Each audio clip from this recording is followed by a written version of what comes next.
NEET UG 2024 పరీక్షలో paper leakage అవకతవకల వ్యవహారంపై దుమారం కొనసాగుతూనే ఉంది. ఈ క్రమంలోనే సుప్రీంకోర్టు ఆదేశాల మేరకు పట్టణాలు, పరీక్షా కేంద్రాల వారీగా నీట్ యూజీ ఫలితాలు ఎన్టీఏ వెల్లడించింది.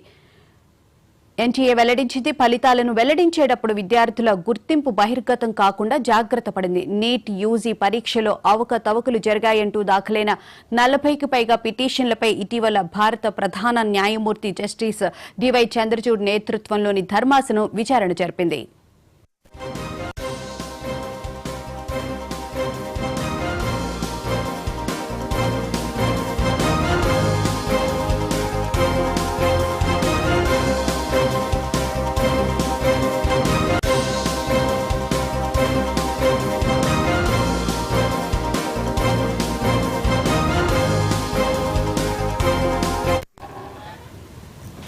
నీట్ యూజీ 2024 పరీక్షలో పేపర్ లీకేజ్ అవకతవకల వ్యవహారంపై దుమారం కొనసాగుతూనే ఉంది. ఈ క్రమంలోనే సుప్రీంకోర్టు ఆదేశాల మేరకు పట్టణాలు, పరీక్షా కేంద్రాల వారీగా నీట్ యూజీ ఫలితాలు ఎన్టీఏ వెల్లడించింది. ఫలితాలను వెల్లడించేటప్పుడు విద్యార్థుల గుర్తింపు బహిర్గతం కాకుండా జాగ్రత్త పడింది.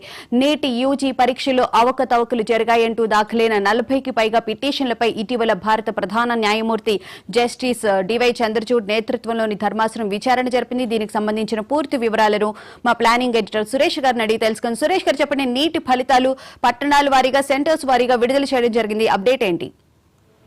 బోనా, మీరు చెప్పినట్లు సుప్రీంకోర్టు అంటే చీఫ్ జస్టిస్ ఆధ్వర్యంలో ధర్మాసనం ఇచ్చిన ఆదేశం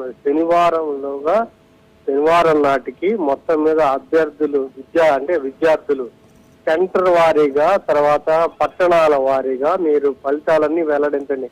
ఎందుకంటే ఈ కొన్ని పేపర్ లీకేజీ అనే అనుమానం నేపథ్యంలో చాలా మంది విద్యార్థులకు చాలా ఎక్కువ మార్కులు వచ్చాయి. తర్వాత 720కి 720 మార్కులు వచ్చిన వాళ్ళు ఉన్నారు. అది ఎలా సాధ్యము? లీకేజీ వల్లనే ఇది సాధ్యం. కాబట్టి ఆ లీకేజీ అంటే అందుకనే పరీక్ష అసలు మొత్తం మీద నీట్ పరీక్షను రద్దు చేయాలంటూ సుప్రీంకోర్టులో దాఖలైన పిటిషన్ మీద విచారణ సందర్భంగానే నేషనల్ టెస్టింగ్ ఏజెన్సీకి పలు ప్రశ్నలు సంధించిన సుప్రీంకోర్టు ముందుగా కొంచెం ఈ అనుమానాలను అంటే కేంద్రం గాని ఎన్టీఏ గాని చాలా స్పష్టంగా చెప్పారు. ఆ లీకేజ్ అనేది కొంచెం పరిమితమే, కొన్ని పట్టణాల్లో మాత్రమే కొంతమంది విద్యార్థులకి ఎవరైతే ఆ లీకేజీ జరిగిందని చెప్తున్నామో అక్కడ కూడా విద్యార్థులకు ఎక్కువ మార్కులు రాలేదు అని చెప్పి కేంద్రం గాని ఎన్టీఏ గాని సుప్రీంకోర్టు దృష్టికి తీసుకెళ్ళింది. కాబట్టి నీట్ పరీక్ష 23 లక్షలు రాసిన పరీక్ష ఒకేసారి పూర్తిగా రద్దు చేయడం అనేది చేయొద్దు అని చెప్పి విజ్ఞప్తి చేస్తూ పిటిషన్లు కూడా దాఖలు చేశారు.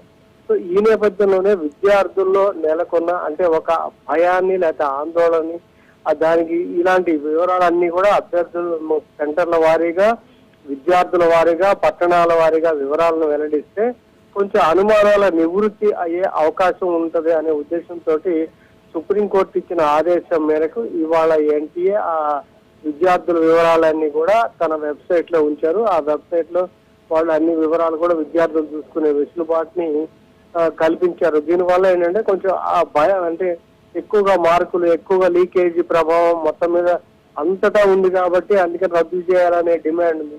ఇప్పుడు ఈ లీకేజ్ అనేది సెంటర్ చెప్తున్నట్టు లేదా ఎన్టీఏ చెప్తున్నట్లు కొన్ని ప్రాంతాలకే పరిమితం లేదా కొంతమంది విద్యార్థులకే పరిమితం అయింది అని ఉంటే ఆ సీరియస్నెస్ తక్కువ కాబట్టి అప్పుడు ఇంకో రకమైన నిర్ణయం తీసుకోవడానికి సుప్రీంకోర్టు ఉంటుందనే ఉద్దేశంతో వాళ్ళతోటి మనకి ఆ వివరాలు వెల్లడించాలని సుప్రీంకోర్టు ఆదేశించి దానికి అనుగుణంగానే ఎన్టీఏ తన వెబ్సైట్ లో ఈ విద్యార్థుల మార్కుల జాబితాను పెట్టారు. భువన గారు, సురేష్ గారు, అలాగే సుప్రీంకోర్టు కూడా అవకతవకలు జరిగాయని చెప్పడం కూడా జరిగింది.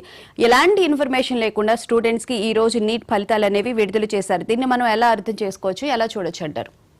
అంటే చాలా అసలు నీటికి సంబంధించి రకరకాలుగా చాలా విషయాలు వచ్చాయి. 1593 మంది ఆ విద్యార్థులకి వాళ్ళకి గ్రేస్ మార్కులు గడిపారు. యాక్చువల్ గా ఆ గ్రేస్ మార్కులు గడపడం అనేది సరైంది కాదని మళ్ళీ ఎన్టీఏ వేసిన కమిటీలోనే ఆ గ్రేస్ మార్కులు కలపడం అనేది దాన్ని చేస్తే సుప్రీంకోర్టు దాన్ని అంగీకరించింది. మళ్ళీ ఆ గ్రేస్ మార్కులు మేము వెనక్కి తీసుకుంటున్నాము అని చెప్పి ఆ 1593 మంది విద్యార్థులకు మళ్ళీ పరీక్ష రాసుకునే వెసులుబాటు కూడా కల్పించారు. లేదంటే పాత మార్కులే కంటిన్యూ అవుతాయి, ఆప్షన్ విద్యార్థులకని ఆ రకంగానే ఎగ్జామ్ కూడా నిర్ణయించారు.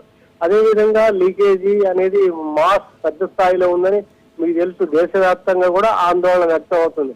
అయితే సుప్రీంకోర్టు కూడా ఎందుకు చాలా కేర్ఫుల్ గా ఒక్కొక్క అడుగు ముందుకు వేస్తుందంటే 23 లక్షల మంది విద్యార్థులు పరీక్ష రాశారు. మళ్ళీ మొత్తం రద్దు చేస్తే మళ్ళీ 23 లక్షల మందికి విద్యార్థులకు పరీక్షలు నిర్వహించడం అంటే చాలా మరి వ్యయప్రాసంతో కూడుకున్న అంశం. అదేవిధంగా ఇప్పుడు ఎవరైతే టాలెంట్ చూపించి మనకు ప్రతిభ కనబరిచిన వల్ల అలాంటి విద్యార్థులకు కూడా నష్టం జరిగే అవకాశం ఉందన్న విషయంతో ముందుగా ఆ విద్యార్థుల్లో ఈ భయాందోళనలు, ఈ అపప్రదను లేకపోతే ఈ భయాన్ని తొలగించడానికి ఒక్కొక్క అడుగు వివరాల సందర్భంగా ఆదేశాలు జారీ చేస్తున్నట్టుగా మనం భావించవచ్చు. భువన. ఓకే, థ్యాంక్ యూ సురేష్ గారు.